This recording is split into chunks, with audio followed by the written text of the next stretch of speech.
Hey everybody, Mr. Bookkeeper here, and it has been a busy month of planning here in Bricksburg, and I've got some really exciting plans and ideas and things I want to share with you, so we're just going to jump right into it. Let's go. Okay, so this has been a month of planning for me here. I haven't actually done a whole lot of building as far as the city goes. I've done a lot of building with Star Wars stuff, and if you've been following me online, you'll know I started two different Star Wars projects, which are I'll tease those at the end of the video. But the city-wise, I haven't done a lot of building. I've been planning. I've been planning something really big, and basically what I'm thinking, and it's going to be crazy because you guys are going to be like, "What the heck? You just rebuilt the city." But I'll let the cat out of the bag. I'm thinking about rebuilding the city again, and I'm going to explain to you why. Because it all started with this window back here.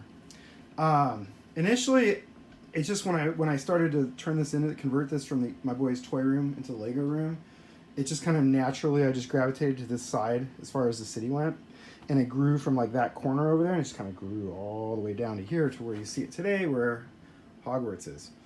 What as I built and as I learned better techniques and wanted to expand and do like different things and make it look like a real vibrant living city, I implemented like the facades, which you see in the back there, and so things just kind of kept growing, and I ended up kind of blocking out this window. Well, the problem with that is it gets really hot in this room. I can't open the window.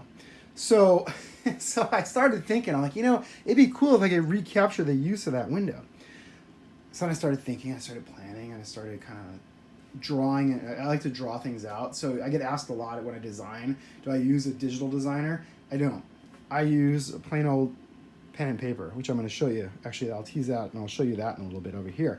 But so I just kind of started just doodling and drawing with the space I have. So if you look, this room is a giant rectangle. It's pretty narrow. It's only about 8 feet across at its widest point, but it is really long. This room goes all the way to basically to here. So I've got a lot of room to work with, but it's really narrow. And so I'm kind of limited. So obviously I can work on this wall, or I can work on this wall. And so you're probably going to figure out where I'm going with all this right now. But let's just do a quick spin down, and we'll do a quick review of where we're at today with the city. So Hogwarts, of course, sits here right as you kind of walk in the room. It's the first thing you're greeted with. The water, which I haven't done a lot of work in here. I added not the monster fighters. What are these guys called? You guys are going to tell me. I forgot. The hidden side. The little shrimp boat. Awesome. These little hidden side sets are really cool. Love this shrimp boat.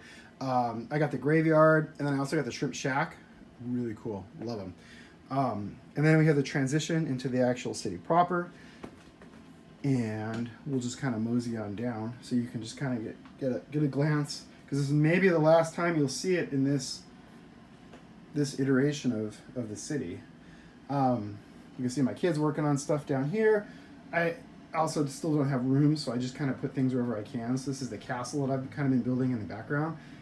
It's sprawled across the railroad tracks right here, which is kind of funny, but at the same time, it's like, gotta move that. The facades in the back, which I really love the concept. And then, of course, we just kind of keep going down this way now. But I'm going to stop right here, because I'm going to show you, as they get settled in here, what we've got right down here. So this is what I started. I did several different versions of this with the plan, and this is kind of where I'm at right now. So basically, what you're looking at is, if I take this over like this, you'll see the mountains. You'll see the mountains on the right over there. So those are the mountains. So what I'm thinking is I want to kind of continue on the mountains all along this back here. So there's mountains all the way across the back. And then what's going to happen is the actual city. So these squares are modulars, roads, train tracks. You kind of get the idea. The city's actually going to migrate over to this corner where Ninjago Land is. Ninjago Land is going to end up over here where the city is. And then the city's going to continue on down as far as it needs to go. It'll probably end somewhere like over here. And then beyond that, there's going to be even more tabletop. So I'm actually going to end up gaining probably about 10 or 12 feet of table space, because all these cabinets are actually going to go. And what I'm going to do is all these shelves are going to just be underneath the tables, kind of like how I have these pedestals. And I'm going to clean all this up because this is like a mess. So these are just going to go directly under here with more table space. So I'm going to actually have more room so I can actually do an actual amusement park. I can get the castle and kind of make that more of a showpiece. I can add the Disney train, and I can add a Star Wars land, which I always wanted to do, which I think is going to end up being Hoth, which again, I'll show you in a minute. But the idea is, so again, the idea with my little trusty graphing paper is the city will actually be kind of spanned across this corner that you see here. It'll be like, we'll have room for about 4 modulars here. The train tracks, we're actually going to do double line train tracks. I'm going to show you, I found some really cool, not official Lego, but a different brand that has different radiuses of the track. So I can actually do a double track main line, and I can actually have everything lined up nicely and actually get it all situated. So I can have a double track main line with 2 trains running at the same time. Siding and stuff to park the trains here. This will be an overpass, and then more modulars, and they'll just continue all the way down as far as I have modulars. Just kind of go all the way down here, and then it'll transition somewhere at the bottom here. Will be the transition where it'll go into like the amusement park. And I'll have to figure out how I want to do that. Haven't quite figured it all out yet, but that's kind of where we're going, or that's where my brain's going right now. So the other important thing is I'm actually thinking, in order to get a double track mainline for the radius, is I need to go 4 base plates deep. So the actual city right now, if you look at the city, the way it's set up, it's actually, I cheated it out. So it's really, it's like 3.5 plates deep right now. So it'll be about another, like about 4 inches off the table edge here. So it's really not that much deeper than it already is right now. And, but it's going to give me the ability to add an extra track in the front here. So I'll actually be able to do some work with the track and make that run. So what I am, so that's kind of where I'm thinking. Now, the track, I want to show you, that's what I wanted to show you. I wanted to show you the track. So the track, so this is your standard Lego radius curve. It's the official stuff that comes out, and it is really, it's great. It works. It's fun. But then I found this stuff. Now this is from Brick Tracks, which is a, they sell online. You can find it. I really like this track. This is the next radius up. So the Lego track is R45, if I'm not mistaken. And the next track size for radius is R56. Now the R56 is, it's just, it falls right in line with the other track here. So if you look at the depth, if you look at like the double track here that I have, the spacing, it actually lines up perfectly spacing wise so that it fits right in line with all the other track, and it all lines up beautifully. So this is going to be on the outside, and actually this is, I was worried I wouldn't be able to ballast it like I do the other track, but I actually figured out using the pen lug technique, I was able to modify it and actually make it kind of fit with this. It looks pretty good, I think. I mean, it's you know, I think it's going to look fine for the radius. It's a little bit off, but it's not enough where you're not going to notice really. So I was excited about that. Pretty cool. We're going to continue on down here. You can see, again, you can just kind of see the city. You can kind of see where we're at. You can see where things are going. And again, the mountains, I want to do the mountain ranges. I want to expand the mountains and keep it going all the way along here and make it really stand out and make it really awesome. And then this whole area is going to be city, where Ninjago Land is. And don't worry, Ninjago Land's not going anywhere. It's just going to be flipped. And it's going to end up right over here. And I'm thinking, I'm not quite sure how I'm going to do the transition for that, but it's going to... This, obviously, the city's going to be raised up still, and the tracks are still going to be down low, and Ninjago Land is going to be down low. The train may not go to Ninjago Land. I'm thinking it's just going to be a loop right here, a double track loop, so I can have 2 trains running at the same time. I'm not going to bother because it gets too complicated to try to connect it up, and then I have to have a return loop on this side, and then I can't do a double return loop because, again, the spacing, I don't have enough space. I don't have enough width. Going 4 base plates deep and 4 base plates deep, that's no good because I'm not going to be able to walk in the middle here. So I'm thinking no train track, and then what's going to happen over here? So you're looking again, city, all along here to that corner Ninjago land is going to be right along here.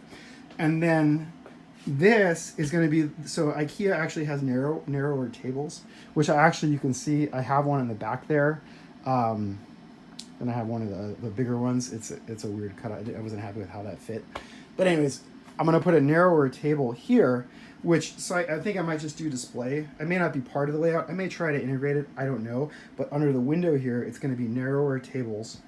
And then over here is where it's going to get and be really cool. This is where I'm envisioning Star Wars Land is going to be. So right kind of where the window ends, right here, and then into where Harry Potter's castle is. This is all going to be my Star Wars scene. And what I'd really like to do, which I'll show you down here. I'm going to spin around again. Woo. Are you dizzy yet? Sorry, I've been moving around a lot. I'm excited. So initially, I wanted to do a Tatooine scene. I started building the docking bay for the Millennium Falcon because I really want to put my UCS Falcon on display and not have it up here on a stand. I want to have it be like part of the layout because it's like really cool set, right? It's like awesome. So I tried to build the docking bay. It didn't quite work out as I planned because it was just the curves and the angles and the stability of the whole thing. I just couldn't get it right. And then I started thinking about it more and more, and I was like, it's just a docking bay, and it's just the Millennium Falcon. It's cool, but it's at the end of the day, it's like, And then I started thinking about it. I was like, if I only had a square hanger, something that was square to put the Falcon in. And then I started thinking, and I was like, well, geez, gosh, Mr. Boogie Boo, your favorite Star Wars movie is Empire Strikes Back. And where does the Millennium Falcon sit in the Empire Strikes Back? It sits inside Echo Base in Hoth. And so if you've been following on Instagram, you've already kind of seen I've been working on this for a little while. So this is the start of that. I've got the hangers for the X-Wings I've been working on. I finally figured out the top part. That was kind of driving me nutty for a little while. But this is the start of it. And so this, again, is going to be kind of where Hogwarts is now. And it just has a lot more visual interest because I'm planning to have the Falcon in there. Oh, I dropped a tree. I'm gonna have the Falcon in there, and then also I get to have 2 or 3 X-Wing fighters, a pile of snow speeders. I can add tauntauns, all kinds of rebel troopers. There's all kinds of accessories and details you can add to make this scene come alive. I want to do the hangar doors, and then also just a little bit of the snow beyond that, so I can add the turrets and stuff, which I've kind of worked on in the past with like the ion cannon. There's all kinds of things. If I really get ambitious, I can add AT-ATs at the end. There's a lot of things I can do here. So this is kind of where I'm going with this area over here. And I've measured it. It'll all fit. So I think this might be what we end up with is a little Hoth scene, which I think would be pretty cool. And also I can always transition that too. If I really want to, I can do some sort of transition over here. Again, the window is kind of the edge of where like Star Wars Land is going to be. And so where it gets narrow, I could maybe do Winter Village. I can add some of those cool snow sets. I have a bunch of those. They're on a shelf in another room right now, but there's like little things like that I can do. So, like I said, lots of planning this month, which is good sometimes, sometimes it's good. It's been building too, trying to figure out stuff. I spent a lot of time on this docking bay. It was really cool, but when I put the Falcon in it, it was just too small. And then to scale it up to the next size, using the round, because I really like the rounded with the hinge. I used hinge plates and a whole bunch of tan bricks, as you can see, and I just couldn't scale it up right. And then I tried to start making like more straight modular pieces that would kind of connect and be angled, but I wasn't happy with the curvature of it, and it just wasn't working for me.